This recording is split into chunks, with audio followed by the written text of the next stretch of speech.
My name is Cyril Glockner and I'm a Director Business AI at Microsoft Research. I actually came to Microsoft via acquisition. So one of the startups that Microsoft acquired was Bonsai, and I was working at Bonsai at the time.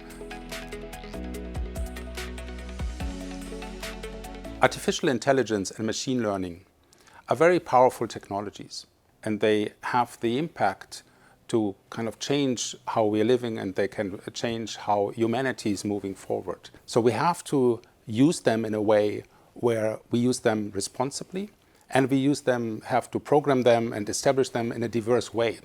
So one of the key thoughts around that is to bring in diverse voices of participants when developing these technologies and when applying these technologies. You will see that there are many, many use cases where the AI system is actually helping the human to make better decisions, or helping the human to be kind of less stressed or more relaxed, or has more time to do other tasks that are more creative instead of just doing repetitive tasks.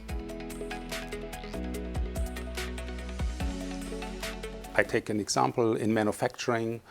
Human operators are operating a very complex operations to produce a certain product, which requires maybe one or two operators that are constantly monitoring the system and making sure that the yield of the production cycle is good.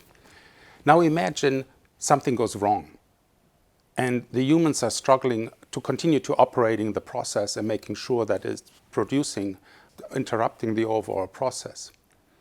Now imagine you have an AI system that is trained to already know what to do in that special situation that just happened, that can give guidance to the operator how to resolve the issue and go through the process again fast, and basically have almost no interruption, because the AI system can actually give that guidance in real time. It can just say, oh, something bad has happened, now do these things, and the operators can just take the guidance from the AI and the process again moves smoothly. So one of the key aspects for us, and to be able to teach these AI systems to be able to do these tasks, is they have to basically look into the future and learn from the future. And simulations enable exactly that, because if you can simulate reality, you can also simulate the future of the reality. When you're now taking these simulations and using them as data providers for the AI systems, the AI can learn from the future. An example here that I think is quite interesting in the current time is if you have supply chain disruptions, as we have seen in COVID.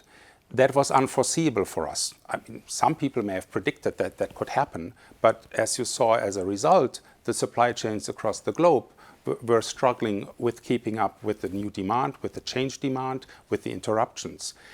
Imagine now an AI system could have taught already or trained already on a simulation of that behavior that has never happened in the past. We could have found better solutions or more optimal decision making on the supply chain than what we were able to do without having an AI system.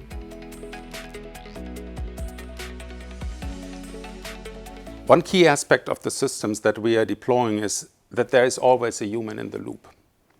But the human also has another task, and that is about how do you actually train these AI systems? Because there's a lot of knowledge that is in humans that we have learned a lot. So we on our side have developed tools that allow you actually to basically teach the AI system with human knowledge and transfer that knowledge into the AI system, and then the AI can learn on top of that human knowledge to become better in decision making. This is a complicated task, and we are making that really easy.